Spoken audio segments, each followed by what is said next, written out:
যারা অহংকারী, যারা স্বৈরাচারী, যারা জালিম, আল্লাহ পাক তাদেরকে বলছেন, হে পৃথিবীর মানুষেরা, জেনেরা, যদি সম্ভব করতে পারো, আমার আইন ভালো লাগে না, আমার ইসলাম পছন্দ হয় না, আমার আলেম ভালো লাগে না, আমার কোরআন ভালো লাগে না, অবস্থা যদি এমনটি হয়, বেরিয়ে যাও, বেরিয়ে যাও।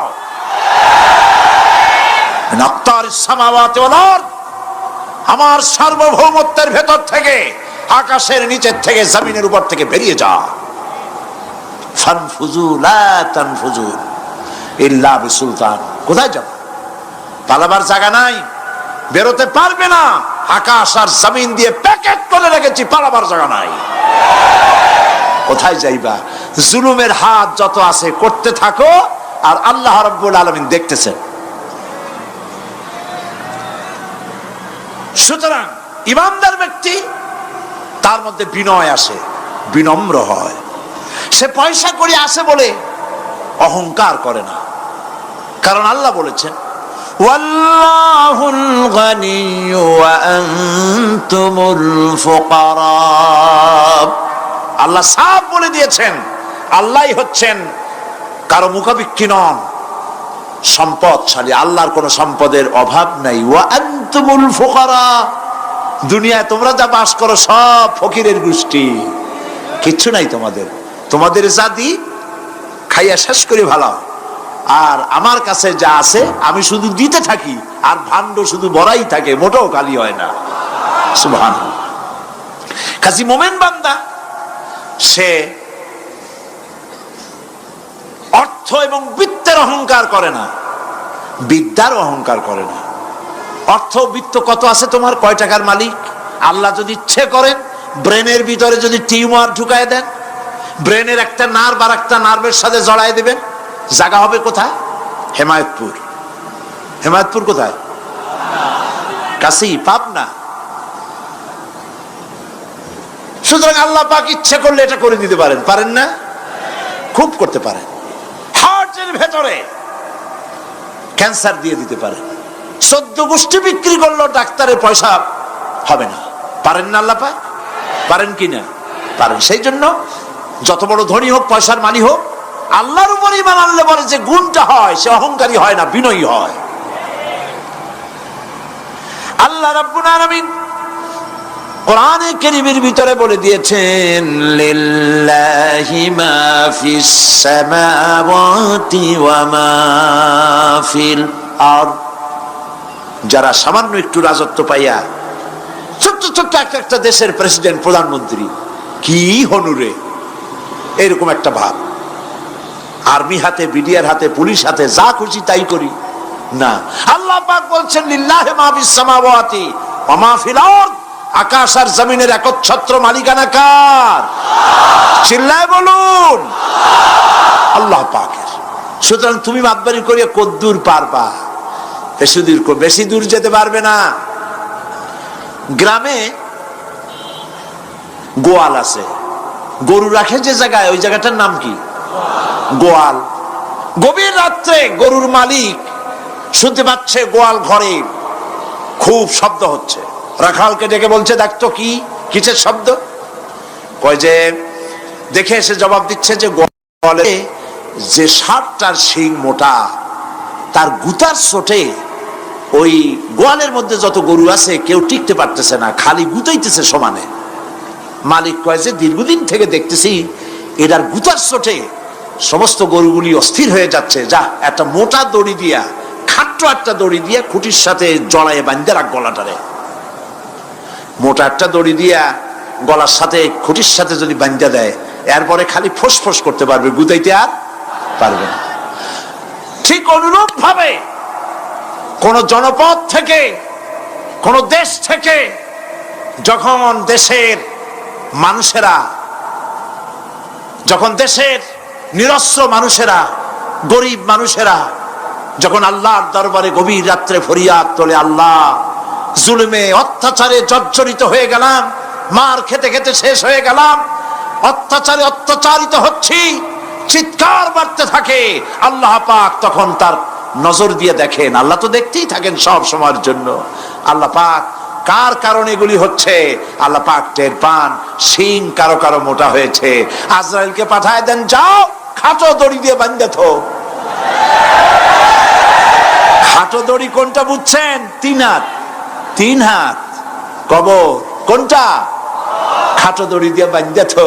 সুতরাং কত বড় বড় রাজা বাদশা ক্ষমতা এলো, মানুষের উপরে জুলুম করলো, আল্লাহ পাক তার ইন্তেকাম নিয়েছেন। সেই আল্লাহ এখন আর নাই, নাউজুবিল্লাহ। সে আল্লাহ আছেন কিনা? পূর্ণ শক্তিতে বহাল কিনা? হুয়াল হাইয়ুল কাইয়্যুম। এমন অবস্থা নয় যে বাংলাদেশে কি হচ্ছে আর আল্লাহ টের পাচ্ছেন না। কি বলেন? আল্লাহ রাব্বুল আলামিন বলেন, লা তাখুযুহু সিনাতুন ওয়ালা নাওম। ঘুম নাই, তন্দ্রা নাই। কার? ঘুমানো না, তন্দ্রাও যান না। তন্দ্রা কারে কয়? জি, ঝিমটি, জিমানি, যাই বলেন আপনারা বুঝে নিয়ে। ওই যে বসে বসে এরকম করে, আল্লাহ ওরকমও করেন না। ঘুমো নাই, তন্দ্রাও নাই। হযরতে মুসা আলাইহিস সালাম বলছিলেন যে আল্লাহ তুমি নাকি ঘুমাও না। মুসা আলাইহিস সালাম তো খুব আদরের নবী, আল্লাহ পাকের খুব আদরের নবী, দারুণ আদর। আল্লাহ পাক বলছেন, মুসা আমি তোমারে আমার জন্য বানাইছি। সুবহানাল্লাহ। কোরআন শরীফে আছে, আল্লাহ পাক বলছেন, মুসা আমি তোমারে আমার জন্য বানাইছি। তোমাকে যখন তোমার মা দরিয়ায় ভাসায় দিয়েছিল, আমি তোমার বাক্সর দিকে তাকাইছিলাম। সুবহানাল্লাহ। আল্লাহ যদি বলেন আমি তাকাইছিলাম, সুবহানাল্লাহ। তোমারে আমার জন্য বানাইছি। সুতরাং হযরতে মুসা আলাইহিস সালাম তিনি বলছেন আল্লাহ পাককে খুব আদরের নবী, তো আল্লাহ তুমি নাকি ঘুমাও না। আল্লাহ কয় তুমি বিশ্বাস করো না। হযরত মুসা আলাইহিস সালাম বললেন, আল্লাহ অবশ্যই বিশ্বাস করি, তবে বুঝি না বিষয়টা কি, বুঝি না কেমনে না ঘুমাই পারে, বুঝি না। আল্লাহ আচ্ছা ঠিক আছে, তুমি যখন বিশ্বাস করছো তখন আর অসুবিধা নেই, বিশ্বাস না করলে মুসিবত ছিল। পয়গম্বর মানুষ, তাকে তো বলতেই হবে বিশ্বাস করি, তবে বুঝি না। আল্লাহ কয় ঠিক আছে, বিশ্বাস যখন করো আমি বুঝাই দেবো। নিয়ে আসো 1 গ্লাস পানি। 1 গ্লাস পানি নিয়ে আসলেন, দাঁড়ায় থাকো। মুসা আলাইহিস সালামকে আল্লাহ বললেন পানি নিয়ে দাঁড়ায় থাকো, আর ঘুমের আল্লাহ করলেন মুসারে ধর। মুসা আলাইহিস সালামের ঘুম এসে গেল। ঘুমের আমেজে হাতটা শিথিল হয়ে গ্লাসটা পড়ে ভেঙে চুরমার হয়ে গেল। হযরতে মুসা আলাইহিস সালাম ভয় পেয়ে গেলেন। আল্লাহ পাক শোনায় দিলেন, ভয়ের কোনো কারণ নাই, একটা পরীক্ষার জন্যই দিলাম, তোমার বোঝার জন্যই দিলাম। তুমি যেমন 1 গ্লাস পানি নিয়ে, একটা গ্লাস নিয়ে 1 মুহূর্ত দাঁড়াতে পারলে না, ঘুম আসলো আর হাত থেকে পড়ে গ্লাসটা ভেঙে গেল। মুসারে তুমি বুঝে নাও, তুমি জেনে রাখো, তাম সৃষ্টি জগৎ তোমার আল্লাহ, আল্লাহ রব্বুল আলামিনের হাতের মুঠার মধ্যে রয়েছে। আল্লাহ রব্বুল আলামিন যদি ঘুমায় যান, এই পৃথিবীর আকাশ এবং জমিনের সব ট্রাফিক কন্ট্রোল আল্লাহ পাক নিজেই করেন। যদি তিনি ঘুমায় যান, সব শেষ হয়ে যায়।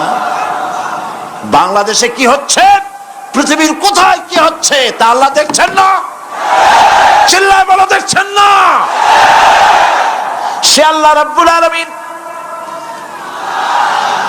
তিনি পরিষ্কার করে বলছেন, যারা নাকি মুমিন বান্দা তারা অহংকারী হয় না, ক্ষমতায় থাকুক ক্ষমতায় না থাকুক, কোন অবস্থাতেই অহংকারী হতে পারে না। আল্লাহ পাক শোনায় দিয়েছেন, যারা অহংকার করে তাদেরকে পরিষ্কার করে বলেছেন, ওয়ালা তামশি ফিল আরদি মারহান ইন্নাকা লান তাখরিকাল আরদা ওয়া লান তাবলুগাল জিবালা তুলা ওয়ালা তামশি ফিল আরদি মারহান। খবরদার, আমার জমিনের উপরে অহংকারের পদে বড় হেঁটো না। দেখছেন না কত আছে অহংকার করে হাঁটে, জমিনের উপরে জুতা পায়ে দিয়ে মচ মচ করে হাঁটতে থাকে। ওয়ালা তামশি ফিল আরদি মারহা ইন্নাকা লান তাখরিকাল আরদা। তুমি কি তোমার পদাঘাত দিয়ে আমার জমিনটারে ভাটায় দিতে পারবা? বলেন পারবে? যদি শক্তি থাকে দাও লাথি, তোমার ঠ্যাং ভাঙবে, মাটির কিচ্ছু। ওয়ালান তাখরিকাল আরদা মা, তুমি আমার এই জমিনটাকে ধসাই দিতে পারবে না।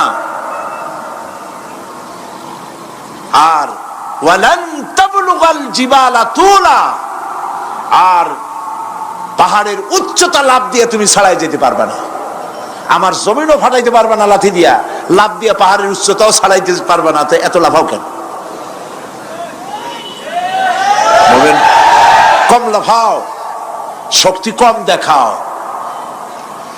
আল্লাহ রাব্বুল আলামিন আবার বলেন ওয়াইবাদুর রাহমানিল্লাযীনা ইয়ামশুনা আলাল আরদি হাওনা। আল্লাহর বান্দা যারা, সত্যিকারের বান্দা যারা, তারা দুনিয়ার বুকে বিনয়ের সাথে হাঁটে, মাথা নিচু করে বিনয়ের সাথে হাঁটে। সুবহানাল্লাহ আলহামদুলিল্লাহ। তো এই আল্লাহর প্রতি ঈমানের সবথেকে বড় লাভ হচ্ছে আত্মমর্যাদা সম্পন্ন বানায়। ঈমান তাকে বিনয় এবং বিনম্র বানায়, অহংকারী বানায় না। আর অহংকার করে তুমি যাবা কই? কদ্দুর ক্ষমতা তোমার? আল্লাহ কোরআন শরীফের বহু আয়াত দিয়ে এই কথাগুলি বলেছেন। আর এটা গেল 2। 3 নম্বরে আল্লাহর উপরে ঈমান আনার, আমি কি বলতেছি বলেন তো দেখি, ফায়দা। আল্লাহর উপরে ঈমান আনার 3 নম্বরের ফায়দা হলো মুমিন ব্যক্তির মধ্যে বীরত্ব এবং নির্ভীক ভাব তার মধ্যে এসে যায়।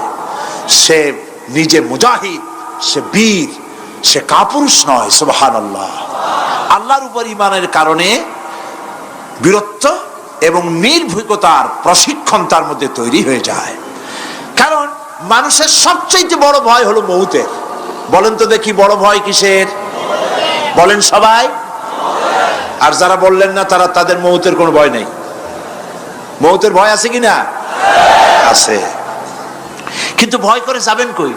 ভয় তো সেইটারে করা যায় যেটাকে ভয় করে এড়ানো যায়। এখন মৃত্যুকে ভয় করে আপনি কি এড়াইতে পারবেন? পারবেন? আল্লাহ পাক বলছেন মুমিন নির্ভীক হবে, বীরত্বে পরিপূর্ণ হবে, কাপুরুষ হবে না, মৌতের ভয়তে পালায়ে বেড়াবে না। আল্লাহ পাক বলছেন কুল ইন্নাল মাউতাল্লাযীনা তাফিরুনা মিনহু ফাইন্নাহু মুলাকীকুম। মরণ থেকে পালাও তুমি, মরণ তোমায় লইবে ঘিরি, যদিও সুদূর আকাশ পানে, লুকাও সেথায় লাগিয়ে সিঁড়ি। এ মহারোগের চিকিৎসক নাই, নাই সে ঔষধ জগতে, খুঁজিয়া কাতর হইলে কি হবে, পারিবে না তারে ফিরাতে।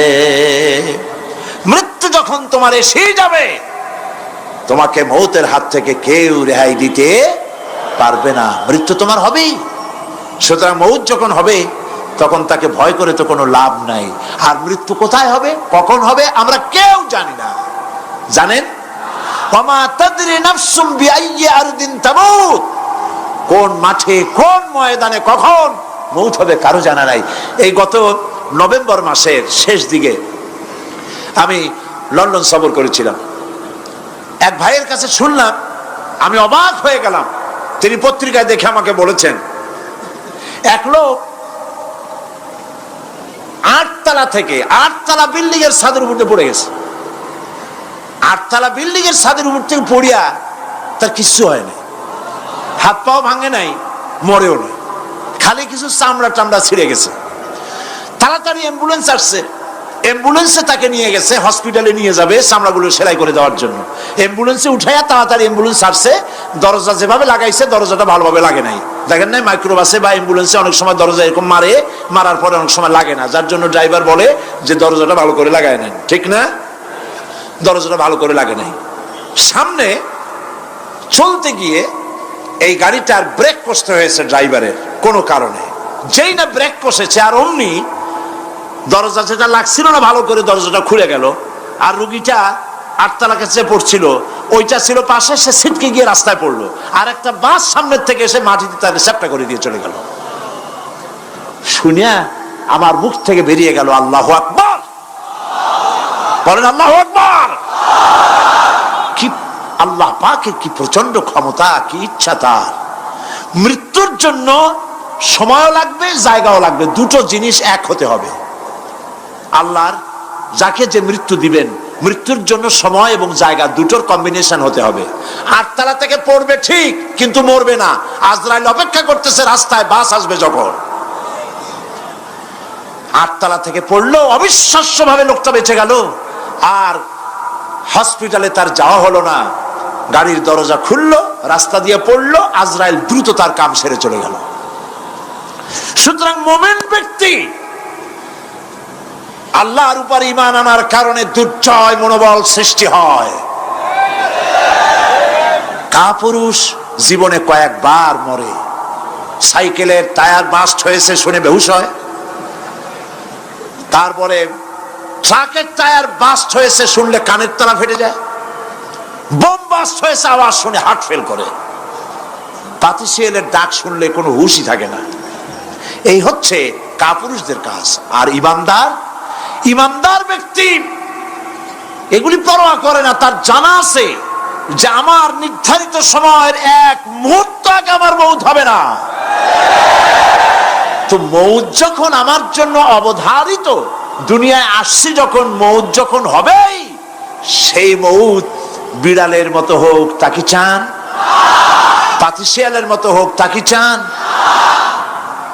আমি তো বলি যে বিড়ালের মতো 500 বছর বেঁচে থাকার কোনো লাভ নাই।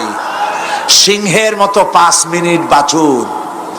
মির্জাফরের মতো 50 বছর বেঁচে থাকায় লাভ নাই। খালিদ বিন ওলীদের মতো, সিরাজউদ্দৌলার মতো বেঁচে থাকুন।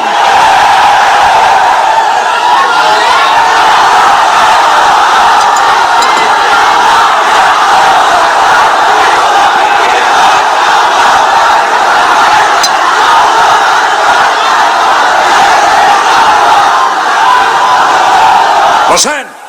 আপনারা যদি দাঁড়ায় যান তাহলে আমি করব কি? বসেন বসেন। সেই জন্য এই ক্ষণস্থায়ী জীবনকে কেন সেই অনন্ত সুখময় জীবনের জন্য উৎসর্গ করে দেব না, যা আল্লাহর কাছে পাওয়া যাবে কিয়ামতের দিন। দেখেন, মৃত্যু হওয়া উচিত মুসলমানদের শাহাদাতের মউত হওয়া উচিত। কি মউত হওয়া উচিত? আল্লাহকে আজকে প্রাণ খুলে বলি, আল্লাহ জীবন তো নিবাই, সুতরাং জীবন যখন নিবা, মউতটা শাহাদাতের মউত তুমি আমাদের দান করে দিও। কাপুরুষের মতো মরতে চাই না, শাহাদাতের মউত চাই। সুবহানাল্লাহ বলেন, আমিন বলেন। মুমিন ব্যক্তি তার বড় ফায়দা, সে সাহসী হয়। সুবহানাল্লাহ বলেন। দেখেন, বুখারী শরীফের হাদিস, যুদ্ধের জন্য, বদরের যুদ্ধ, হুজুর সাল্লাল্লাহু আলাইহি ওয়াসাল্লাম সৈন্যদেরকে রিক্রুট করছেন, কিন্তু কথা বলতে গিয়ে রাসূল করিম সাল্লাল্লাহু আলাইহি ওয়াসাল্লাম দাওয়াত দিচ্ছেন, কিন্তু মনে মনে চিন্তাও করছেন যে সামান্য কিছু লোক, অস্ত্রপাতি কম, এই জিহাদের অবস্থাটা তারা কিভাবে নেবে। একজন যুবক সাহাবী দাঁড়ায় গেলেন, তার নাম মিকদাদ রাদিয়াল্লাহু তাআলা আনহু। যুবক, এই পৃথিবীতে যুবকদের ইসলামের সবচাইতে অবদান কাদের? চিল্লায় বলো। যুবকদের অবদান সবচাইতে বেশি। হযরত মিকদাদ রাদিয়াল্লাহু তাআলা আনহু তিনি দাঁড়ায় গেলেন। তিনি বললেন, ইমদি বিনা ইয়া রাসূলুল্লাহ হাইসুমা তাশা। হাদিস, হে রাসূল, আপনি আমাদেরকে নিয়ে চলুন। কত সৈন্য তারা আসতেছে, কত অস্ত্র নিয়ে আসতেছে, এটা আমাদের ভাববার বিষয় নয়। আপনি আমাদের নিয়ে চলুন, হাইসুমা তাশা আয় হাইসুমা আমারাকাল্লাহ। আল্লাহ আপনাকে যেদিকে আমাদের নিয়ে যাইতে কয়, আপনি সেই দিকে আমাদের নিয়ে চলুন। ইন্না লা নাকুলু লাকা কামা ক্বালা বনু ইসরাঈল লিমূসা আলাইহিস সালাম, ইযহাব আনতা ওয়া রাব্বুকা ফাকাতিলা ইন্না হাহুনা কায়িদুন। অর্থাৎ, হে রাসূল, আমরা বনি ইসরাইলের মতো বলবো না। শোনেন, আমরা বনি ইসরাইলের মতো বলবো না যে মুসা তুমি এবং তোমার আল্লাহ এই দুইজনই গিয়ে ফেরাউনের বিরুদ্ধে যুদ্ধ করো, আমরা যাবো না, আমরা এখানে বসে থাকবো। এই কথা আমরা বলবো না। আমরা মুসা আলাইহিস সালামের উম্মত নই, আমরা মুহাম্মদ সাল্লাল্লাহু আলাইহি সাল্লামের উম্মত। বরং আমরা বলবো বাল ইযহাব আনতা ওয়া রাব্বুকা ফাকাতিলা ইন্না মাকুমা মুকাতিলুন। বরং আমরা বলবো আপনি চলুন, আমরা আপনার সাথে আল্লাহর হুকুম মাফিক লড়বো, জিহাদ করব। ততক্ষণ পর্যন্ত মা দামাত আইনুম মিন্না তাতাররাফ, যতক্ষণ পর্যন্ত আমাদের চোখের পাতা নড়তে থাকে ততক্ষণ আপনার সাথে থেকে কাফেরের বিরুদ্ধে লড়াই করে যাব। জীবনের পরোয়া তারা করেন নাই, জীবনের পরোয়া করেননি। হুজুর সাল্লাল্লাহু আলাইহি ওয়াসাল্লাম দারুণ ভাবে খুশি হয়ে গেলেন। হুজুর হেজিটেট ফিল করছিলেন যে এই সামান্য কিছু লোক, অস্ত্র নাই পাতি নাই, এতগুলি লোকের বিরুদ্ধে যুদ্ধ করতে যাবে। যুবকের মুখে এই কথা শুনে হুজুর দারুণ খুশি হলেন। আল্লাহর নবী বললেন কুমু বিনা ইলা জান্নাতিন জান্নাতুন আরদুহা কারদিস সামাওয়াতি ওয়াল আরদ। ও সাহাবীরা, তোমাদের মনোভাব যখন এই, তোমাদের মানসিকতা যখন এই, চলো আমার সাথে বেহেশতের দিকে, সেই জান্নাতের দিকে যেই জান্নাত আল্লাহর আকাশ আর জমিনের চাইতে অনেক প্রশস্ত। চলো আমার সাথে বেহেশতে, সুবহানাল্লাহ, চলো আমার সাথে জান্নাতে। ফাকামা উমাইর বিন হামাম ওয়া কানা ইয়াকুলুত তামার। হযরত উমাইর নামক একজন যুবক দাঁড়ায় গেলেন এবং তিনি হাতে কতগুলি খরমা ছিল, সেই খরমাগুলি তিনি চিবোচ্ছিলেন। রাসূলুল্লাহর বক্তৃতা শুনতেছিলেন আর খরমা চাবাচ্ছিলেন। খরমা চাবান, বিচিগুলি ফেলে দেন, এভাবে করতেছেন, হাতে কতগুলো খরমা। হযরতে উমাইর বলছেন ওয়াকালা বাখ বাখ, অর্থাৎ আয় আযমাহু আয় আহসানাহু। হে রাসূল, আপনি কি সুন্দর কথা বললেন। আপনার সাথে লড়াই করতে যাব কাফেরদের বিরুদ্ধে, সেই লড়াই করলে এমন বেহেশত পাবো যে বেহেশত হবে আকাশ আর জমিনের চাইতেও প্রশস্ত। তাহলে ওয়াল্লাহি হাত্তা আকুলাহুন্না ইন্নাহা লাহায়াতুন তাবিলা, তাহলে আমার হাতে যে খরমাগুলি আছে এই সমস্ত খরমাগুলি খেতে গেলে কিন্তু অনেক সময় লেগে যাবে। এত সময় বেহেশতে যাওয়ার জন্য আমি তো তর সহ্য করতে পারবো না। ফারামাবিহিন্না, হাতের সব খরমা ভালাই দিলেন, যুদ্ধে ঝাঁপায় পড়লেন। অনেকক্ষণ কাফেরদের বিরুদ্ধে লড়াই করে হযরত উমাইর শাহাদাত বরণ করলেন। রাসূলুল্লাহ তার লাশের কাছে গিয়ে আঙ্গুল দিয়ে ইশারা করে বললেন ইন্নাকা মিন আহলিহা। উমাইর, তুমি যেই বেহেশতে যাওয়ার জন্য খরমাগুলি খাওয়ার সময় পাচ্ছিলে না, তাড়াতাড়ি করে খরমাগুলি হাত দিয়ে ফেলে দিয়েছিলে, আমি আল্লাহর রাসূল, আমি সাক্ষী দিচ্ছি অবশ্যই আল্লাহর সেই জান্নাত তোমার জন্য অবধারিত। মুমিন ব্যক্তি সে কখনো মৃত্যুর ভয়ে উদ্দেশ্য হাসিল থেকে চুপ করে বসে থাকে না। সে ভয় করে কেবলমাত্র কাকে? সে মৃত্যুর ভয়, মৃত্যু হবেই এবং আমার জন্যে বিশ্বাস রাখতে হবে। আমার জন্যে যদি কোনো বুলেট এর উপরে আমার নাম লেখা থাকে, পৃথিবীর সমস্ত মানুষ আমাকে পাহারা দিয়ে সেই বুলেট থেকে আমাকে রক্ষা করতে পারবে না। আর যদি কোনো বুলেটে আমার নাম লেখা না থাকে, সারা পৃথিবীর সমস্ত মানুষ বৃষ্টির মতো গুলি বর্ষণ করলেও একটি গুলিও আমাকে বিদ্ধ করতে পারবে না। এটার নাম হলো ঈমান। এটার নাম কি? এই ঈমান পেলাম কোথায়? কোথায় পেলাম? কোরআন শরীফে। কোথায় পেয়েছি? আল্লাহ রাব্বুল আলামিন বলেন ওয়ামা হুম বিদরিনা বিহি মিন আহাদিন ইল্লা বিইজনিল্লাহ। একথা সুস্পষ্ট, আল্লাহর অনুমতি ব্যতিরেকে বান্দার কোনো ক্ষতি সাধন কেউ করতে পারে না। জোরে বলেন সুবহানাল্লাহ। কেউ কারো কোনো ক্ষতি করতে পারবে না। যেটা ক্ষতি যদি কিছু থাকে কিসমতে, ওটা তো মুকদ্দার ছিল, তকদির ছিল, সেটাই হবে, এর বাইরে কিছুই হবে না। সুতরাং মুমিন ব্যক্তি সে সাহসী হবে, সে কখনো চিন্তা করবে না মৃত্যুর ভয়ের।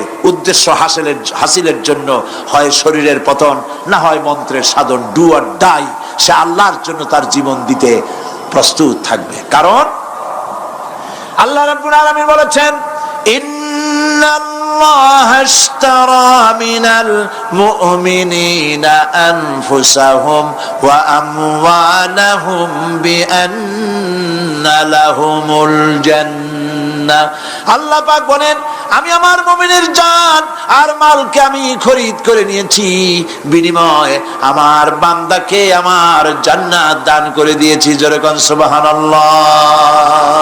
মুমিনের জান আর মালকে নিয়েছেন, বিনিময়ে কি দিবেন? জান্নাত দান করে দিবেন। এটা হলো মুমিনদের আল্লাহর প্রতি ঈমান আনার জন্য 3 নম্বরের কোয়ালিটি। 4th নম্বরে আল্লাহর উপর ঈমান আনলে 4 নম্বরের যে ফায়দাটা, সে ফায়দা হচ্ছে আশাবাদ এবং মানসিক প্রশান্তি। আল্লাহর প্রতি একটা নির্ভরতা এবং আশার সৃষ্টি হয়ে যায়, সে কখনো নিরাশ হয় না। কারণ একটা মানুষ পাপ করলো, চুরি করেছে, ডাকাতি করেছে, জেনা করেছে, হত্যা করেছে, শয়তানি করেছে, বদমাশি করেছে, সব করেছে। এখন শয়তান তাকে ওয়াসওয়াসা দিতে পারে। সেই জন্য আল্লাহ রাব্বুল আলামিন বলেছেন, লা তাকনাতু মির রাহমাতিল্লাহ, বান্দারে আমার রহমত থেকে নিরাশ হয়ে যেও না। আল্লাহর রহমত, বান্দা তোমার গুনাহ কতটুকু? তোমার গুনাহ যদি হয় পাহাড় সমান, আমার রহমত আকাশ সমান। তোমার গুনাহ যদি হয়ে যায় আকাশ সমান, তাহলে আমার রহমত তো আমার আরশে আজিমকে ছাড়াই গেছে। সুবহানাল্লাহ, সুবহানাল্লাহ বলুন। সুতরাং মুমিন বান্দার এই আশা থাকে। গুনাহ মানুষে করেই, গুনাহ করা স্বাভাবিক। আল্লাহ পাক বলেছেন, যে ব্যক্তি গুনাহ করে আর এরপরে আমার কাছে মাফ চায়, আমি তাকে ক্ষমা করে দেই, মাফ করে দিই। সুবহানাল্লাহ। সুতরাং ইমানদার লোকদের আশা হয়, দুরারোগ্য ব্যাধি তাকে ধরেছে, সে হতাশ হবে না, মরে যাওয়ার জন্য প্রতীক্ষায় সে সময় গুনবে না, বরং তার মনের মধ্যে আশার সঞ্চার হবে, আমার রোগ আল্লাহ ভালো করে দিতে পারেন। পারেন না? আমাদের জাতির পিতা কি নাম কি? হযরত ইব্রাহিম আলাইহিস সালাম। কোরআন শরীফের ভিতরে তার কথা আল্লাহ পাক কোট করে দিয়েছেন। আমাদের জাতির পিতা হযরত ইব্রাহিম আলাইহিস সালাম বলেছেন, আল্লাযী খালাকানি ফাহুয়া ইয়াহদিন। আল্লাহ তিনি আমাকে সৃষ্টি করেছেন, তিনি আমাকে রাস্তা দেখান। ওয়াল্লাযী হুয়া ইউতঈমুনি ওয়া ইয়াসকিন। আর আমি যখন ক্ষুধার্ত হই তিনি আমাকে খাওয়ান, যখন তৃষ্ণার্ত হই তিনি আমাকে পান করান। ওয়া ইযা মারিতু ফাহুয়া ইয়াশফিন। আর যখন আমি অসুস্থ হই, রোগাক্রান্ত হই, আল্লাহ রাব্বুল আলামিন তখন আমাকে রোগ মুক্ত করে দেন। সুবহানাল্লাহ। আমার অসুখ হলে কে রোগ মুক্ত করেন? সুতরাং দীর্ঘস্থায়ী কোনো রোগ হয়েছে, মুমিন হতাশ হবে না, মুমিন হতাশ হবে না। হতাশ হয় কেবলমাত্র কাফের। হতাশ হয় কে? মুমিন কখনো হতাশ হয় না। হতাশ হওয়া ইমানের পরিপন্থী কাজ। আল্লাহ পাক বলেছেন, লা তাকনাতু মির রাহমাতিল্লাহ, আমার রহমত থেকে মায়ুস হয়ো না। দেখেন হযরত আইয়ুব আলাইহিস সালামের কত বড় রোগ হয়েছে, শরীর পোকায় ধরেছে, জর্জরিত হয়েছে, দুর্গন্ধ হয়েছে, গ্রামের লোকেরা তাকে বের করে দিয়েছে, স্ত্রী পুত্র পরিজন সব চলে গিয়েছে।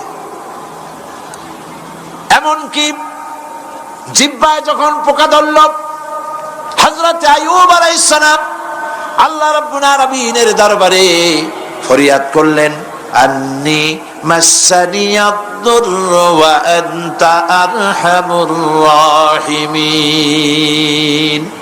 আয় আল্লাহ, আমি অসুস্থ হয়ে পড়েছি, আমি রোগাক্রান্ত হয়েছি, আর তোমার নাম রহমান রহিম, তুমি আমাকে রোগ মুক্ত করো।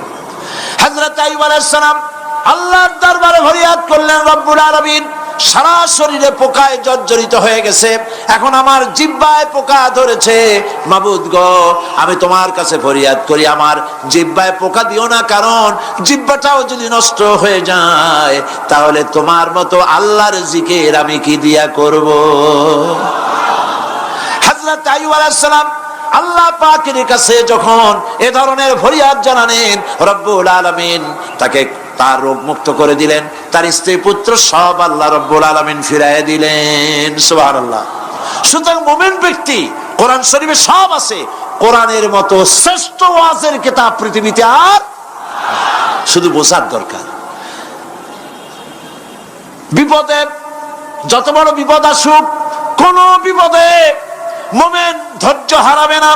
হযরত ইয়াকুব আলাইহিস সালামের ছেলে ইউসুফ আলাইহিস সালামকে যখন তিনি হারায় ফেললেন, তিনি অধৈর্য হয়ে গেছিলেন নাকি? অধৈর্য হন নাই। কারণ আমি আমার বক্তৃতার সূচনায় বলেছি, আমরা কল্যাণ বুঝি না, অকল্যাণও বুঝি না।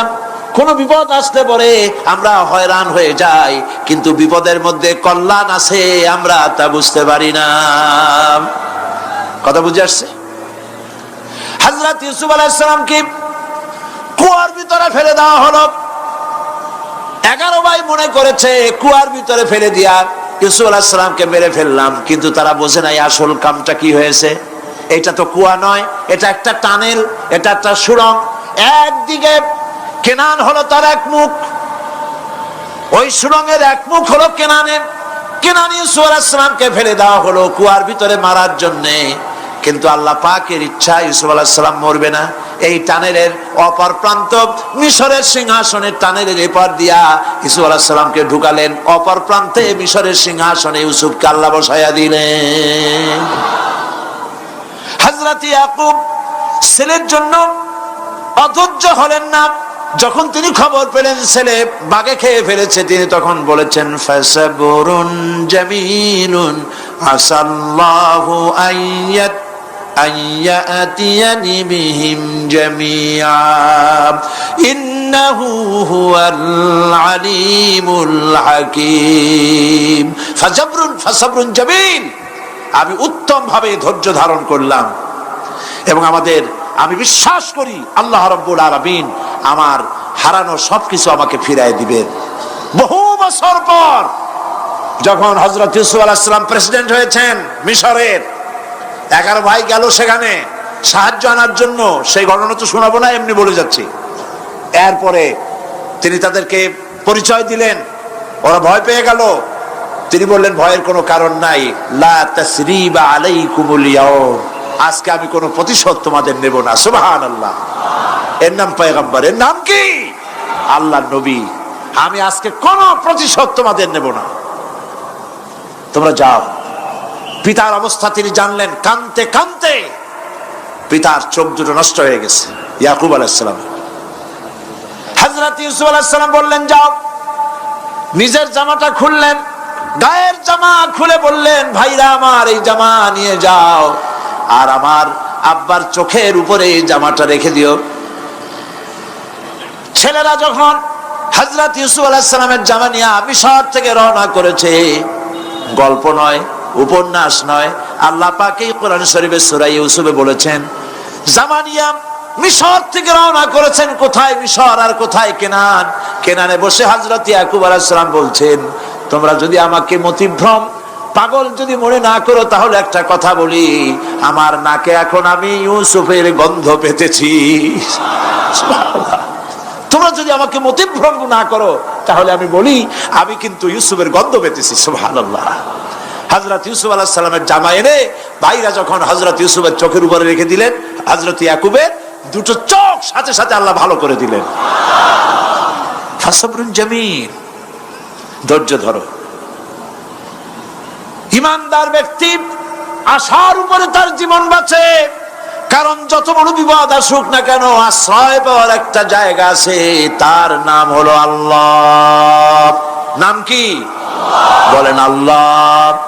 সবাই বলেন আল্লাহ আল্লাহ আল্লাহ আল্লাহ। হযরত ইউনূস আলাইহিস সালাম মাছটাকে গিলে ফেলে দিল, মাছটাকে গিলে মাটির অতল তলদেশে চলে গেছে। এত বড় বিপদ পৃথিবীর কোন মানুষের হতে পারে নাকি? বলেন, কি বলেন? মাছের পেটের ভিতরে জানালা নাই, দরজা নাই, বেরোবার কোনো পথ নাই, মাছ গেছে পানির অতল তলদেশ। আল্লাহ পাক কোরআন শরীফের ভিতরে মানুষকে শোনান, আল্লাহ ওয়াজ করছেন। সুবহানাল্লাহ বলেন। আল্লাহ পৃথিবীর মানুষকে ওয়াজ করছেন, দুনিয়ার মানুষকে শোনান। আমার ইউনূস তো ধৈর্য হারা হয় নাই। ওয়াযান্নুন ইয যাহাবা মুগাদিবান ফাযান্না আন লান নাকদিরা আলাইহি ফানাদা ফিয-যুলুমাতি আল্লা ইলাহা ইল্লা আনতা সুবহানাকা ইন্নী কুনতু মিনাজ জালিমিন। ফানাদা ফিয-যুলুমাত, জমায়ে কাসির, ত্রিবিধ অন্ধকারের ভেতর থেকে হযরত ইউনূস আলাইহিস সালাম চিৎকার মারলেন। মাছের পেটের অন্ধকার, পানির অন্ধকার, রাতের অন্ধকার, ত্রিবিধ অন্ধকারের ভেতর দিয়ে মাছের পেটের মধ্য দিয়ে ইউনূস আলাইহিস সালাম চিৎকার মারলেন। অধৈর্য হন নাই, হার্ট ফেল করেন নাই। তিনি বলছেন, পড়েন আমার সাথে, লা ইলাহা ইল্লা আনতা সুবহানাকা ইন্নী কুনতু মিনাজ জালিমিন। তুমি ছাড়া কোনো ইলাহ নাই, কোনো পোষ্য নাই, মাবুদ নাই। তোমার পবিত্রতা ঘোষণা করছি, আমি জালিমদের অন্তর্ভুক্ত হয়ে গেছি। ইউনূস আলাইহিস সালাম যখন কাঁদতেছিলেন, আল্লাহ রাব্বুল আলামিন সেই কান্না শুনেছিলেন কিনা বলেন? শুনছিলেন কিনা? শুনতে পেয়েছিলেন কিনা? পানির ভিতরে কেউ শোনে নাই, মাছের পেটের ভিতরে ইউনূস আলাইহিস সালাম কিভাবে চিৎকার করছেন, মাছের পেটের ভিতরের আওয়াজ পানির ভিতরে কেউ শোনে নাই, জমিনের কেউ শোনে নাই, অন্তরিক্ষে কেউ শোনে নাই, সাত আকাশের ভিতরে কেউ শোনে নাই, কিন্তু আরশে আজিমের মালিক আল্লাহ রব্বুল আলামিন শুনতে পেয়েছেন। সঙ্গে সঙ্গে রব্বুল আলামিন জবাব দিলেন, ফাস্তাজাবনা লাহু ওয়া নাজ্জাইনাহু মিনাল গাম্মি ওয়া কাযালিকা নুনজিল মুমিনিন। পড়েন, ফাস্তাজাবনা লাহু ওয়া নাজ্জাইনাহু মিনাল গাম্মি ওয়া কাযালিকা নুনজিল মুমিনিন। আমি ইউনূসের ডাকের জবাব দিলাম। কে বলতেছেন? বড় করে বলেন, কে বলছেন? আল্লাহ। সুবহানাল্লাহ। আপনারা কি ভয় পাইছেন? ভয় পেয়েছে মুসলমান?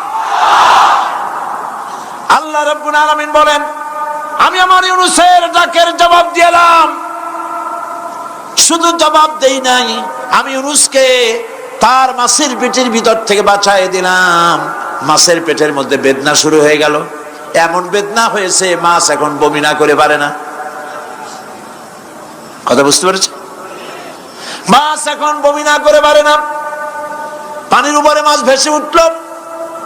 আল্লাহ কোরআন শরীফের ভিতরে বলছেন, মাছ সাতরায়া কিনারায় চলে গেল, ইউনূস আলাইহিস সালামকে বমি করে ফেলে দিল। ইউনূস আলাইহিস সালাম বেঁচে গেলেন। আল্লাহ পাক বলেন, শুধু ইউনূসকে বাঁচাইলাম না, বরং আমি সকলের জন্য আশার বাণী শোনাই, শোনো মুমিনেরা, ওয়া কাযালিকা নুনজিল মুমিনিন। মুমিন বান্দা যারা, যত বড় বিপদ আসুক আমারে ডাকো, আমি বিপদ দিয়ে বাঁচাই দেব। সুবহানাল্লাহ। বিপদ থেকে আমি বাঁচাই দেব। আল্লাহ পাক বলেছেন, ফাইন্না মাআল উসরি ইউসরান, ইন্না মাআল উসরি ইউসরা। জেনে রাখো, দুঃখ এবং কষ্টের পরে রয়েছে সুযোগ সুবিধা, আর অসচ্ছলতার সাথে রয়েছে উদার সচ্ছলতা। যত বড় বিপদ আসছে, এই বিপদের পরে আল্লাহ পাক তার গোলামদের উপরে রহমত নাজিল করবেন ইনশাআল্লাহ। সুতরাং ঈমানদার লোকেরা, তাদেরকে আল্লাহ পাক বলছেন, কোনো ভয় নাই, কোনো চিন্তা নাই, যত বড় বিপদে পড়ো আমারে ডাকো, আমি ডাকের সাড়া দিয়ে দেব। সবাই আল্লাহরে ডাকেন, সুবহানাল্লাহ ওয়ালহামদুলিল্লাহ লা ইলাহা ইল্লাল্লাহ। জোরে পড়েন, সুবহানাল্লাহ ওয়ালহামদুলিল্লাহ লা ইলাহা ইল্লাল্লাহ, সুবহানাল্লাহ ওয়ালহামদুলিল্লাহ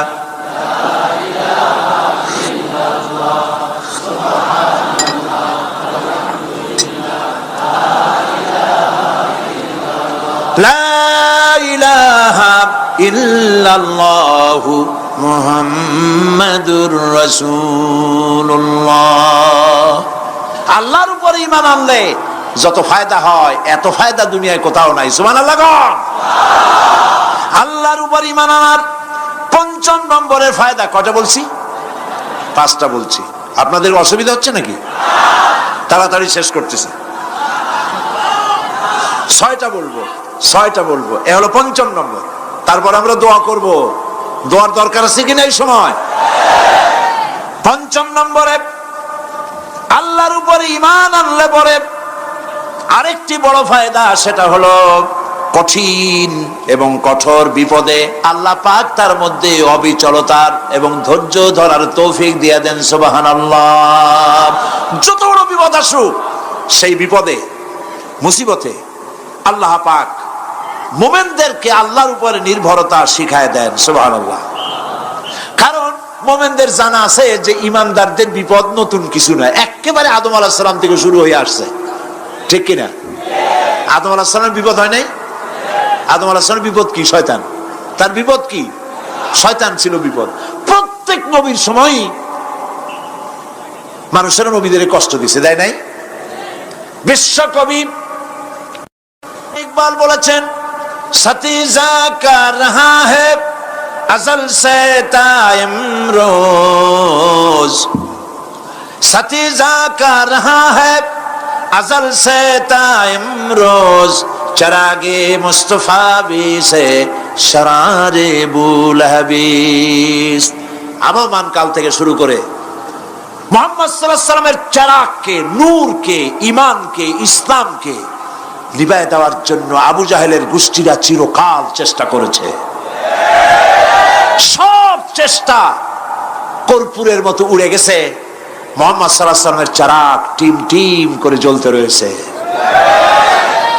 আল্লাহ পাক বলছেন, ইউরিদুনা লিইউতফিউ নূরাল্লাহি বিআফওয়াহিহিম ওয়াল্লাহু মুতিম্মু নূরিহি ওয়ালাউ কারিহাল কাফিরুন। ওরা চায় মুখের ফু দিয়া, কারা? কাফেরেরা। ইসলাম সহ্য করতে পারে না যারা, ওরা চায় মুখের ফু দিয়া আমার আলোটাকে নির্বাপিত করে দেবে। আল্লাহ পাক বলেন, ওয়াল্লাহু মুতিম্মু নূরি, আমি আমার নূরকে পূর্ণতা দান করব, তাতে কাফির বেঈমানদের মনের ভিতরে যত জ্বালা হোক, যন্ত্রণা হোক, ওদের কলজা যত পুরুক, ইসলাম তার বিজয় পতাকা নিয়ে উঠবে, কেউ ঠেকাতে পারবে না। আল্লাহ রাব্বুল আলামিন, আল্লাহ পাক বলছেন, ওয়াকাযালিকা জাআলনা লিকুল্লি নাবিয়্যিন আদুওয়াম মিনাল মুজরিমিন, আর এমনি করে আমি সকল নবীর শত্রু বানিয়েছি সব পাপিষ্ঠ অপরাধ প্রবণ লোকদের। শুনছেন কথা? শোনেন নাই? আল্লাহ পাক বলছেন, দুনিয়ার সব নবীদের, তাদের জন্য আমি শত্রু বানাইছি কাদেরকে? যারা সব থেকে বেশি পাপিষ্ঠ, অপরাধ প্রবণ। এরা হচ্ছে নবীর দুশমন, এরা সব নবীদের সাথে দুশমনি করেছে। আজও দেশের আলেমদের সাথে দুশমনি করে সবচাইতে বড় পাপিষ্ঠরা।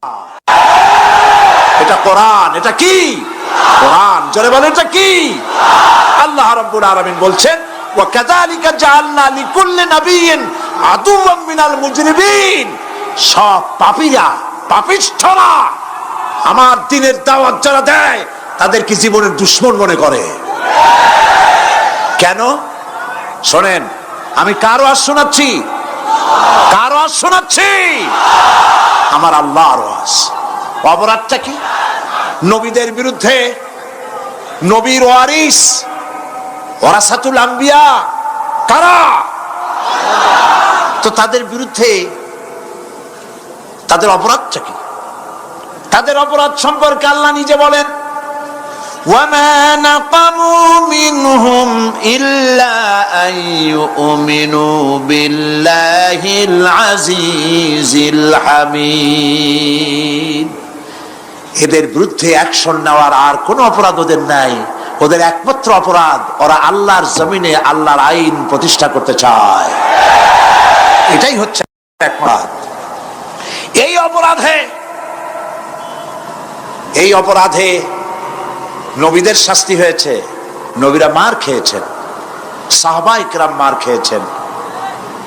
আমরা তো সাহাবায়ে কেরামের জুতার ধুলার সমানও নই, সুতরাং এগুলি আমাদের পাওনা। এই রক্তের বিনিময়, জীবনের বিনিময় আল্লাহ পাক তার দ্বীনকে প্রতিষ্ঠা করবেন ইনশাআল্লাহ। হযরতে খাব্বাব, বুখারী শুনুন, বুখারীর হাদিস। আমি কোনো কথা বানিয়ে বলি না, আমি লেখাপড়া করি, পড়াশোনা করি, চোখে দেখি, তারপরে কথা বলার চেষ্টা করি। বাজে গপ্প কিস্সা কাহিনী বলার অভ্যাস আমার কোনো কালে ছিল না, নাই। রাসূল করিম সাল্লাল্লাহু আলাইহি ওয়াসাল্লামের মতো মানুষ, ওনার মতো মানুষ, আহারে, তার চাইতে শ্রেষ্ঠ মানুষ কি পৃথিবীতে আছে? তিনি মার খাইছেন না খান নাই? আহা, কিভাবে তাকে মারলো! গলায় চাদর দিয়ে পেঁচাইয়া আছাড় মেরে ফেলে দিয়ে তারপরে তাকে প্রহার করা হয়েছে। আবু জাহেল মেরেছে, বেহুশ হয়ে গেছেন হুজুর। হযরত হামজা তখনও কাফের ছিলেন। শিকার থেকে ফিরে এসে মুহাম্মদ সাল্লাল্লাহু আলাইহি ওয়াসাল্লামের অবস্থা দেখে পায়ের রক্ত মাথায় উঠে গেছে। আপন ভাইয়ের ছেলে, আর এমন ছেলে। চলে গেলেন আবু জাহেলের বাড়ি, বললেন, আবু জাহেল, তুই নাকি মুহাম্মদ সাল্লাল্লাহু আলাইহি ওয়াসাল্লাম মারছিস, কেন মারলি? তিনি তো ভালো কথাই বলেন, সব সময় বলেন সত্য কথা বলো, মানুষের উপকার করো, এতিমকে আশ্রয় দাও, এত সুন্দর সুন্দর ভালো ভালো কথা বলেন। তার মতো ভালো মানুষ তো দুনিয়ায় দেখি নেই। মারলি কেন? তুই কি মনে করছিস যে আব্দুল্লাহ মারা গেছে বলে এতিম হয়ে গেছে মুহাম্মদ সাল্লাল্লাহু আলাইহি ওয়াসাল্লাম? তোর মনে রাখা উচিত, আব্দুল্লাহ মারা গেছে, হামজা মরে নাই। হযরত হামজা ধনুক বাইর করলেন, এক বাড়ি মারলেন মাথার উপরে, মাথা ফাটা রক্ত বেরিয়ে গেল। হামজা হন হন করে হেঁটে এলেন রাসূলের কাছে। হুজুরের অসুস্থ দেহ মোবারক কোলে উঠায় নিয়ে বললেন, বাবা, তার মস্তক মোবারক কোলে উঠায় নিয়ে বললেন, আমি আবু জাহেলের মাথা ফাটিয়ে রক্ত বের করে দিয়ে এসেছি, তুমি একটু খুশি হও। হুজুর বললেন, চাচা, কার মাথা ফাটাইছেন, কার রক্ত বের করেছেন, এই কথা বলে তো আমাকে আপনি খুশি করতে পারবেন না। তিনি বললেন, বাবা, তুমি কি হলে খুশি হও? তিনি বললেন, আমি খুশি হই চাচা, তোমার মুখে যদি একটা বার আমি ঈমানের কলেমা শুনতে পাই। হযরতে হামজা বললেন, মুহাম্মদ সাল্লাল্লাহু আলাইহি ওয়াসাল্লাম, আমার বুঝতে মোটেও কষ্ট হয়নি, তুমি কোনো সাধারণ মানুষ নও। সাধারণ মানুষের প্রতিশোধে তুমি বিশ্বাসী হতে, খুশি হতে, প্রতিশোধে বিশ্বাসী হওনি, তুমি অবশ্যই আল্লাহর নবী। আমি আল্লাহকে সাক্ষী রেখে, আমি তোমাকে সাক্ষী রেখে ঈমানের কালেমা ঘোষণা করছি, লা ইলাহা ইল্লাল্লাহু মুহাম্মাদুর রাসূলুল্লাহ। ভাইরা আমার, আল্লাহর দ্বীন প্রতিষ্ঠার জন্য আমার নবীদেরকে কষ্ট করতে হয়েছে, সাহাবায়ে কেরামদেরকে কষ্ট করতে হয়েছে, আল্লাহর ওলিদেরকে। ইমাম আবু হানিফা রাহমাতুল্লাহ আলাইহি 8 বছর জেলের মধ্যে রাখা হয়েছিল। ইমাম আহমদ বিন হাম্বলকে চাবুক মেরে মেরে গায়ের গোশত আর চামড়া তুলে ফেলে দেওয়া হয়েছিল। তারপরেও তারা বাতিলের সামনে মাথা নত করে নাই। এর নাম হচ্ছে ইসলাম। এর নাম কি? বুখারীর হাদিস, হযরত খাব্বাব বিন আরিত রাদিয়াল্লাহু তাআলা আনহু। বুখারীতে হাদিসটা এভাবে এসেছে, ওয়ান খাব্বাব বিন আরিত রাদিয়াল্লাহু তাআলা আনহু আন্নাহু قال قال شكونا الى رسول الله صلى الله عليه وسلم وهو متوسد بردة له في ظل الكعبة। তিনি বললেন, আমরা রাসূলের কাছে গেলাম, যায় দেখি রাসূল করিম সাল্লাল্লাহু আলাইহি ওয়াসাল্লাম কাবা শরীফের ছায়ায় আরাম ফরমাচ্ছেন। আমরা কাছে গিয়ে বললাম, আলা তাস্তানসিরু লানা আলা তাদউ লানা ইয়া রাসূলুল্লাহ, হে রাসূল, আপনি কি আমাদের জন্য দোয়া করবেন না? আমরা তো মার খেতে খেতে শেষ হয়ে গেলাম। আমাদের খাব্বাবকে, খুবাইবকে, আম্মারকে, সুমাইয়াকে মেরে শেষ করে দিল। ওরা আমাদেরকে না খাওয়ায় রাখে, সারা রাত খেতে দেয় না, ঘুমাতে দেয় না। তারা আমাদের বেলালকে মেরে মেরে রক্তাক্ত করে উত্তপ্ত মরুভূমির উপরে চিৎ করে শোয়ায়, বুকের উপরে পাথর চাপা দিয়ে রেখেছে। ওরা সাহাবায়ে কেরামদেরকে মারতেছে, না খাওয়ায় রাখতেছে। হুজুর, আপনি কি আল্লাহর কাছে দোয়া করবেন না? এখনো কি দোয়ার সময় আসে নাই? হাদিস শরীফ এসেছে, হুজুর সাল্লাল্লাহু আলাইহি ওয়াসাল্লাম উঠে বসলেন, বললেন, ও খাব্বাব, তোমাদের আগে এই পৃথিবীতে যারা দ্বীনের দাওয়াত নিয়ে এসেছিলেন, সমকালীন রাষ্ট্র শক্তি তাদেরকে ধরত, ফায়ুহাজুর রাজুলু ফায়ুহফারু লাহু ফিল আরদ, তাদেরকে ধরে তাদের জন্য কবর খনন করা হতো জীবিত মানুষের জন্য। ফায়ুজআলু ফিহা, এরপরে সেই গর্তের ভিতরে তার কোমর পর্যন্ত গেড়ে দেওয়া হতো। সুম্মা ইউতা বিল মানশার, এরপরে করাত আনা হতো। ফায়ুদাউ আলা রাসিহি, এরপরে সেই করাত তার মাথার উপরে রাখা হতো। ফায়ুজআলু নিসফাইন, করাত দিয়া ঘষে ঘষে চিরে চিরে জীবিত মানুষকে দ্বিখণ্ডিত করে ফেলে দেওয়া হতো। মা ইয়াসুদ্দুহু যালিকা আন দীনিহি, এত কষ্ট দেওয়ার পরেও আল্লাহর গোলামদেরকে এক চুল জায়গা দিন থেকে সরায় দেওয়া যায় নাই। ওয়াল্লাহি ওয়াল্লাহি, ও খাব্বাব, আমি আল্লাহর নামে কসম করি, লাইউতাম্মান্নাল্লাহু হাযাল আমরা হাত্তা ইয়াসিরু রাকিবু মিন সানআ ইলা হাদরামাউত। আমি আমার আল্লাহর নামে কসম করি। কে কসম করছেন? সুবহানাল্লাহ বলবেন না? রাসূলুল্লাহ কসম করছেন, আমি কসম করি আল্লাহর, সেদিন বেশি দূরে নয় যেদিন ইয়েমেনের রাজধানী সানা থেকে শুরু করে হাজরামাউত পর্যন্ত হাজার হাজার মাইল সওদাগরেরা তাদের পণ্য নিয়ে, মহিলারা তাদের সৌন্দর্যের পসরা নিয়ে একাকিনী অথবা দলবদ্ধভাবে যাতায়াত করবে মরুভূমির উপর দিয়ে। লা ইয়াখাফু ইল্লাল্লাহ, আল্লাহ ছাড়া তাদের অন্তঃকরণে কোনো ভয় থাকবে না। ওয়ালাকিন্নাকুম তাস্তাজিলুন, তোমরা বড্ড তাড়াহুড়ো করছো, অপেক্ষা করো, সেরকম সময় আসবে। রাসূল করিম সাল্লাল্লাহু আলাইহি সাল্লাম সেরকমের সময় দিতে পেরেছিলেন নাকি পারেন নাই? পেরেছিলেন কিনা? সেজন্য রক্ত দিতে হয়েছে, সেজন্য মার খেতে হয়েছে, সেজন্য জেলে যেতে হয়েছে। রাসূল করিম সাল্লাল্লাহু আলাইহি সাল্লামকে, জেল তো নতুন কিছু নয়। ইউসুফ আলাইহিস সালাম জেলে থাকেন নাই? জেলে থাকেন নাই? থেকেছেন। রাসূল করিম সাল্লাল্লাহু আলাইহি সাল্লাম জেলে ছিলেন না?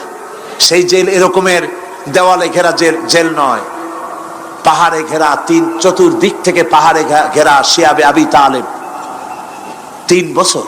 কতদিন? টানা 3 বছর রাসূল, তার সাহাবী, তাদের স্ত্রীরা, বাচ্চা বাচ্চা ছেলেপেলেরা 3 বছরের মধ্যে সরকার ঘোষণা করেছে এদের সঙ্গে কথা বলবে না, বাজার ঘাটে যেতে পারবে না, কেনা বেচা করতে পারবে না, সামাজিক বয়কট। সামাজিকভাবে বয়কট করে রেখেছে। সাথে যা ছিল খাবারগুলি শেষ হয়ে গেছে। তারপরে উট ছিল, ভেড়া ছিল, খাইয়ে শেষ হয়ে গেছে। এরপরে যখন কিছু নাই, উটের চামড়া ভিজায়া ভিজাইয়া, শুকনা চামড়া ভিজায় খেয়েছে। যুবকেরা ক্ষুধার যন্ত্রণায় বাবলা গাছের পাতাগুলি চাবায়ে খাইতে গিয়া কাটা ফুটে জিহ্বা থেকে রক্ত পড়েছে। বাচ্চা ছেলেপেলেগুলি মায়ের বুকে দুধ পায় নাই, না পায়া বাচ্চারা চিৎকার করে উঠেছে। এই চিৎকার, ক্ষুধার জ্বালার এই চিৎকারের আওয়াজ শুনে কাফেরেরা চতুর্দিকে অট্ট হাসিতে ফেটে পড়েছে। সুতরাং জেল জুলুম মুসলমানদের জন্য, আলেমদের জন্য, পীর বুজুর্গদের জন্য নতুন কিছু নয়। এই জুলম, এই অত্যাচারের পরেই আল্লাহ পাকের দ্বীন কায়েম হয়েছিল মদিনায়। রাসূলুল্লাহ বলেছিলেন, খায়রুল কুরুনি কারনি, সর্বশ্রেষ্ঠ যুগ আমার যুগ। বন্ধুগণ, আল্লাহর উপরে ঈমান আনলে মানুষের ভিতরে এ ধরনের অবিচলতা আসে, বিপদে ধৈর্য ধরার হিম্মত পয়দা হয়ে যায়। সুবহানাল্লাহ বলো। মুসা আলাইহিস সালাম কে? মুসা আলাইহিস সালাম কোরআন ওয়াজ করতেছে। সুবহানাল্লাহ বলে। গল্প করতেছি না কোরআন শোনাচ্ছি? গল্প করতেছি না হাদিস শোনাচ্ছি? আল্লাহ রাব্বুল আলামিন বলেন, ফেরাউন মুসা আলাইহিস সালামকে চতুর্দিক থেকে, 3 দিক থেকে ঘেরাও করেছে। একদিকে দরিয়া, 3 দিকে ফেরাউনের সৈন্যরা। কোরআন শরীফে ঘটনা এভাবে তুলতেছে, ফালাম্মা তারাআল জামআন ক্বালা আসহাবু মূসা ইন্না লামুদরাকুন। মুসা আলাইহিস সালামের সাথীরা বলছেন, হে মুসা, আমরা তো পাকড়াও হয়ে গেছি, পালাবার কোনো পথ নাই, মরছি। মুসা আলাইহিস সালাম ভয় পাইছিলেন নাকি? ঈমান কারে বলে? হযরত মুসা আলাইহিস সালাম বললেন, কাল্লা ইন্না মা'য়া রাব্বি সায়াহদিন। নিশ্চয় নয়, অবশ্যই নয়, রব্বি সায়াহদিন, আমার প্রভু অবশ্যই, সিন দিয়ে বোঝানো হচ্ছে অবশ্যই আমার রব আমার জন্য রাস্তা করে দেবেন। এর নাম ঈমান। সুবহানাল্লাহ বলেন। এর নাম ঈমান। চতুর্দিক থেকে বিপদ ঘনীভূত, বেরোবার কোন রাস্তা নাই।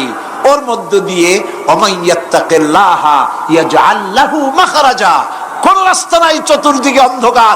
এরপরে যদি বান্দা আমার উপরে ভয় করে, আমাকে ভালোবাসে, আমাকে ভয় করে, সবর ইখতিয়ার করে, অন্ধকারের ভেতর থেকে নিশ্ছিদ্র অন্ধকারের ভেতর দিয়ে আলোর রশ্মি বের করে মুমিনদের যাওয়ার জন্য রাস্তা করে দেব। মুসা আলাইহিস সালাম বললেন, ভয় পাইও না, আল্লাহ আমাদের পথ তৈরি করে দিবেন। আল্লাহ রাব্বুল আলামিন হযরত মুসা আলাইহিস সালামকে বললেন, হাতের লাঠি দিয়া দরিয়ার উপরে আঘাত করো। মুসা আলাইহিস সালাম আঘাত করলেন। রাস্তা দরকার ছিল একটার। মুসা আলাইহিস সালামের এক আঘাতে রব্বুল আলামিন দরিয়ার ভিতরে মুসা আলাইহিস সালাম এবং তার সাথী সঙ্গীদের পারাপারের জন্য 12টা রাস্তা পয়দা করে দিলেন। গল্প না কোরআন। রাস্তা তৈরি হয়ে গেল 12টা, সব পার হয়ে গেল। ফেরাউন তার দলবল নিয়ে আসছে। আল্লাহ রাব্বুল আলামিন বলেন, ওয়া আনজাইনা মূসা ওয়া মান মাআহু আজমাইন সুম্মা আগরাকনাল আখারিন। মূসা আলাইহিস সালামকে পার করলাম, পিছনে যারা আসতেছিল, কারা আসতেছিল? ফেরাউন। ফেরাউন আসছে তার দলবল নিয়ে। আসে রাস্তা দেখিয়া মনে করছে ওর বাজানের তৈরি করে রাস্তা, দলবল নিয়ে নামছে। দরিয়ার মাঝখানে এলো, আল্লাহ পাক অর্ডার করলেন খুন, ব্যাস রাস্তা বন্ধ হয়ে গেল। রাস্তা কি হয়ে গেল? শুরু হয়ে গেল চুবনি। পানির ভিতরে চুবনি খাচ্ছে, নিচে যায়, উপরে ওঠে। পানি খাইতে খাইতে পেট পটকা মাছের মতো এরকম মোটা হয়ে গেছে। ডুবে ডুবে সব মরছে। এখন ফেরাউন একা, কেউ নাই। ফেরাউন একা। ফেরাউন পানির ভিতরে চুবনি খেতে খেতে তুমানের ভিতর থেকে নাক একটু জাগায় আর বলে, আমানতু আন্নাহু লা ইলাহা ইল্লাল্লাযী আমানাত বিহি বানু ইসরাঈল। ও আল্লাহ, তুমি ছাড়া কোনো ইলাহ নাই। আমি ঈমান আনলাম ওই আল্লাহর উপরে। বনি ইসরাঈল ঈমান আনছে যার উপরে। কাজী বনি ইসরাঈলদের পার করে দিয়েছো, আমারও পার করো। আল্লাহ তুমি রক্ষা করো। আমি তো মুসলমান। ওয়া আনা মিনাল মুসলিমিন, আমি তো মুসলমান, কলেমা পড়লাম, তারপরও চুবাও কেন? আল্লাহ রাব্বুল আলামিন বলেন, আল এখন وقد عصيت قبل وكنت من المفسدين। এখন ঈমান আনতেছ, আর এর পূর্বে আমার দিন যারা জমিনে প্রতিষ্ঠিত করতে চেয়েছে তাদেরকে জেল দিয়েছো, জুলুম করেছো, অত্যাচার করেছো। আজ তোমাকে ছাড়বো না। তোমাকে শুধু মারবই না, আলিয়াউমা নুনাজ্জিকা বিবাদানিক, আলিয়াউমা নুনাজ্জিকা বিবাদানিক, আমি তোরে শুধু মারবই না। কে বলতেছেন? জোরে বলেন, কে বলতেছেন? আমি তোরে শুধু মারবই না, আলিয়াউমা নুনাজ্জিকা বিবাদানিক, আমি তোর শরীরটারে বাঁচায় দেব। তোর শরীর পানিতে পচবে না, পোকায় খাবে না, মাটিতে পচাবে না, তোরে আমি শুটকি বানায় রাখবো। কিয়ামত পর্যন্ত দুনিয়ায় যত ফেরাউন আর ফেরাউনের বাচ্চারা আসে, তোরে দেখে যেন তারা ইতিহাস স্মরণ করে। আল্লাহ রাব্বুল আলামিন কোরআনে কারীমের মধ্যে পরিষ্কার করে মানুষদেরকে বুঝায় দিয়েছেন, আল্লাহর উপর ঈমান আনলে পরে তার হিম্মত বেড়ে যায়, মনের বল বেড়ে যায়। সুবহানাল্লাহ। হযরত রাসূল করিম সাল্লাল্লাহু আলাইহি ওয়াসাল্লাম কাফের বেঈমানেরা চতুর্দিক থেকে বাড়ি ঘেরাও করে রেখেছে, পালাবার কোনো পথ নাই। ঘুমেছিলেন তিনি, জিবরাইল এসে বলেন, ইয়া রাসূলুল্লাহ, ঘুমের থেকে জাগুন, আল্লাহ আপনাকে সালাম বলেছেন আর আপনাকে হিজরত করার জন্য মদিনায় আল্লাহর অর্ডার করেছেন। বাড়ির চতুর্দিকে কাফেররা তরবারি নিয়ে দাঁড়ানো। নবীজি ঘুমের থেকে জেগে হযরত আলীকে ডেকে বলেন, আলী রে, আমার বিছানায় আমার চাদর মুড়ি দিয়া ঘুমায় থাকো, আল্লাহ আমাকে অর্ডার করেছেন, আমি মদিনায় চললাম। হযরত আলী হুজুরের দিকে তাকায় বলেন, ইয়া রাসূলুল্লাহ, আপনার বিছানায় আপনার চাদর মুড়ি দিয়ে আমি ঘুমায় থাকবো, সকালবেলায় কাফের বেঈমানেরা এই ঘরের মধ্যে প্রবেশ করে আপনার কম্বলের নিচে আমারে দেখে তারা মোহাম্মদ মনে করে আমারই তারা কেটে কেটে টুকরা টুকরা করে দেবে। আমার কোনো আপত্তি নাই, কোনো ভয় নাই, কোনো চিন্তা নাই, কোনো দুঃখ নাই, বরং আমার মনের মধ্যে এটাই তৃপ্তি হবে যে আমি আলীর জীবনের বিনিময়ে আল্লাহর নবী দুনিয়ায় বেঁচে থাকেন। নবীজি ঘরের থেকে বেরোলেন, চতুর্দিকে দেখেন কাফের বেঈমানেরা দাঁড়ানো, শত শত কাফের, হাতে তরবারি। হুজুর সাল্লাল্লাহু আলাইহি ওয়াসাল্লাম এক মুষ্টি বালু হাতে নিলেন, এক মুঠো বালু হাতে নিয়ে ফু দিয়া বালুগুলো ছেড়ে দিলেন। ঘরের চতুর্দিকে যত কাফের ছিল সবগুলির চোখের মধ্যে বালি ঢুকে গেছে। চোখের মধ্যে যদি বালি ঢোকে তাহলে কি মজা লাগে না? দুই হাত দিয়া সমানে ঘষা শুরু করছে কাফেরেরা, দুই চোখ আঙ্গুল দিয়া ঘষাঘষি করছে। এই ফাঁক দিয়া নবীজি বেরিয়ে গেলেন, একটা কাফেরও দেখে নাই নবী কোথায় গেলে। আল্লাহ পাক পরবর্তী সময়ে নবীজিকে শোনায় দিলেন, ওয়ামা রামাইতা ইয রামাইতা ওয়ালাকিন্নাল্লাহ রামা। নবী, আপনি নিক্ষেপ করেন নাই যখন আপনি নিক্ষেপ করছিলেন, আপনি তো শুধু ধুলাগুলো ধরে এমনি ছাড়ছেন। ঘরের চতুর্দিকে সমস্ত কাফেরদের চোখে বালি পৌঁছে দেওয়ার দায়িত্ব আমার কুদরত গ্রহণ করেছিল। নবীজি হযরত আবু বকরের বাড়িতে এলেন, দরজায় দাঁড়িয়ে নক করেছেন, ভেতর থেকে আওয়াজ এলো। হুজুর বললেন, ইয়া আবু বকর। হযরত আবু বকর পিছন থেকে দরজার মধ্য থেকে ঘরের মধ্য থেকে জবাব দিলেন, লাব্বাইকা ওয়া সাদাইকা ইয়া রাসূলুল্লাহ। হুজুর প্রশ্ন করলেন, আবু বকর, গভীর রাত্রে জিবরাইল আমারে ঘুম থেকে জাগাইলো, তোমারে জাগাইলো কে? এক ডাকে উঠলা কেমনে? হযরত আবু বকর বলেন, ইয়া রাসূলুল্লাহ, আপনি আমারে নিয়ে হিজরত করবেন বলেছিলেন, আমি চিন্তা করেছি না জানি কত রাত্রে নবীজি আসেন, আর আমার দরজায় দাঁড়ায়া নবীজি আমারে ডাকবেন, আমি থাকবো শুইয়া, বেয়াদবি হয়ে যাবে। এই জন্য বিছানায় না ঘুমায়া আপনার পবিত্র জবানের ডাক শোনার জন্য এত রাত ধরে এই দরজার সঙ্গে দাঁড়ায়া দাঁড়ায়া ঘুমাইতেছিলাম। নবীজি হযরত আবু বকর রাদিয়াল্লাহু তাআলা আনহুকে সঙ্গে করে নিয়া মদিনার পথ পরিহার করে মেসফালার মধ্য দিয়ে যারা হজে গেছেন দেখে আসছেন, মেসফালা জাবালে কেদোয়া, মেসফালার উপর দিয়া জাবালে কেদোয়ার উপর দিয়া আরো একটা পাহাড় পাড়ি দিয়া জাবালে সুরে চলে গেলেন। সন্ধ্যা হয়ে গেল, ফজর হয়ে কি বলে ফজরে রক্ত হয়ে গেল। হযরত আবু বকর বলেন, ইয়া রাসূলুল্লাহ, পালাবার উপায় নাই, ধরা পড়ে যাব, তাড়াতাড়ি চলেন গুহার মধ্যে ঢুকি।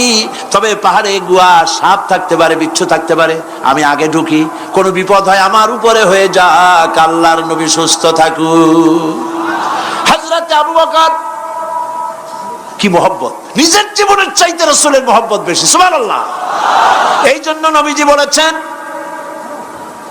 ও আমার সাহাবীরা, तमाम পৃথিবীর সমস্ত মুমিনের ঈমান যদি এক পাল্লায় রাখা হয় আর একা আবু বকরের ঈমানটা যদি আরেক পাল্লায় রাখা হয়, তোমরা দেখতে পাবে तमाम পৃথিবীর মুমিনের ঈমানের তুলনায় একা আবু বকরের ঈমানের পাল্লাটা ভারী হয়ে গেছে। হযরত আবু বকর গুহা সাফ করে হুজুরকে ডাকলেন, হুজুর ভিতরে ঢুকলেন, বলেন, আবু বকর, সারা রাতের একটা বিরাট অংশ হাঁটছি, পাহাড় বেয়েছি, কষ্ট হয়েছে, তুমি একটু বসো, তোমার উরুর উপরে মাথা রেখে আমি একটু ঘুমায় যাই। হুজুর ঘুমায় গেলেন। হযরত আবু বকর লক্ষ্য করলেন গুহার গায়ে অনেকগুলি ছিদ্র, এই ছিদ্র দিয়ে বড় বড় সাপ বেরোতে পারে, বিচ্ছু বেরোতে পারে, পাহাড়ে কি বেরোয় ভয় পেলেন তিনি জামা ছিঁড়ে ছিঁড়ে, চাদর ছিঁড়ে ছিঁড়ে গর্তগুলি বন্ধ করতে লাগলেন। কয়েকটা গর্ত বন্ধ করা গেল না, কাপড় শেষ। এবার তিনি নিজের পা দিয়া গর্ত বন্ধ করে বসে আছেন। বিষধর এক সাপ বহু চেষ্টা করেছে বেরোবার, কোন পথ না পেয়ে ছিদ্র পথে বেরিয়ে এসে হযরত আবু বকরের পায়ের উপরে দংশন করেছে। হযরত আবু বকর বিষের যন্ত্রণায় চোখ দিয়ে পানি পড়ছে। চোখের পানি দেখে রাসূলুল্লাহ ঘুম ভেঙে গেল। ঘুম ভেঙে হুজুর দেখেন হযরত আবু বকরের চোখে পানি। হযরত রাসূল জিজ্ঞেস করেন, আবু বকর কাঁদো কেন? বাড়ির কথা মনে পড়লো নাকি? বউ বাচ্চার কথা মনে পড়লো নাকি? কাঁদো কেন? হযরত আবু বকর বলেন, ইয়া রাসূলুল্লাহ, যেই দিন কালেমা পড়ে ঈমান এনেছি সেদিন থেকে আমার জীবন, আমার স্ত্রী পুত্র পরিজনের চাইতে, আমার জীবনের চাইতে আপনাকে বেশি ভালোবাসি। হুজুর বলেন, কাঁদো কেন? হযরত আবু বকর সাপের দংশনের কথা বললেন, যন্ত্রণায় কাঁদতেছি। হুজুর মুখ থেকে একটুখানি থুতু মোবারক বার করে দংশিত জায়গায় লাগাই দিলেন, যন্ত্রণা বন্ধ হয়ে গেল। হযরত রাসূল বলেন, আবু বকর, যখনই দংশন করেছিল আমার উঠাও নাই কেন? তোমারটা তো কষ্ট করা লাগতো না। হযরত আবু বকর বলেন, ইয়া রাসূলুল্লাহ, সাপের বিষের দংশনের যন্ত্রণায় কষ্ট করেছি। আমার কলিজাটা যদি জ্বলে পুড়ে জর্জরিত হয়ে যেত, রাসূলুল্লাহ আরাম ফরমাচ্ছিলেন, আমি সেই আরামে বিঘ্ন ঘটাতে পারতাম না। ইত্তাবসারে কাফির বেঈমানেরা খুঁজতে খুঁজতে, বুখারী শরীফের হাদিসে এসেছে, ওই গুহার কাছে এসে গেছে। এখন কেউ বলে একজন বলে এরই মধ্যে আছে, আর একজন বলে নাই। একজন বলে যদি থাকতো তাহলে উপরে মাকড়াসার জাল কেমনে, কবুতরে ডিম পাড়িয়ে সেখানে বসে আছে কেমনে? একজন বলে আছে, আর একজন বলে নাই। হযরত আবু বকর বলেন, হুজুর ভয় পেয়ে গেছি, আমরা তো ধরা পড়ে যাব। হযরত আবু বকর রীতিমতো ভয়তে কেঁদে ফেলে দিলেন। আল্লাহর নবী হযরত আবু বকরকে এই বিরাট বিপদের মধ্যে, এমন গুহা, বসলে পরে মাথা দেখা যায়, শুয়ে হাঁটু উঁচু করলে হাঁটু দেখা যায়, স্বল্প পরিসর, অগভীর, ছোট্ট গুহা, আমরা ধরা পড়ে গেছি, উপায় নাই। আল্লাহর নবী হযরত আবু বকরকে কি বলে সান্ত্বনা দিয়েছিলেন, কোরআন শরীফে আল্লাহ পাক তা উঠায় দিয়েছেন। ইযহুমা ফিল গার ইয ইয়াকুলু লিসাহিবিহি লা তাহজান ইন্নাল্লাহা মা'না। ও আমার সাথী, ভয় পেও না, আমরা মাইনরিটি নই, আমরাই মেজরিটি, কারণ আল্লাহ রাব্বুল আলামিন আমাদের সাথে আছেন। রব্বানা তাকাব্বাল মিন্না ইন্নাকা আনতাস সামিউল আলিম ওয়া তুব আলাইনা ইন্নাকা আনতাত তাওয়াবুর রহিম। সুবহানা রাব্বিকা রাব্বিল ইজ্জাতি আম্মা ইয়াসিফুন ওয়া সালামুন আলাল মুরসালিন ওয়ালহামদুলিল্লাহি রাব্বিল আলামিন। ওয়াজআল আখিরা কালিমাতিনা ইনদাল মাউত লা ইলাহা ইল্লাল্লাহু মুহাম্মাদুর রাসূলুল্লাহ। আসসালামু আলাইকুম ওয়া রাহমাতুল্লাহ।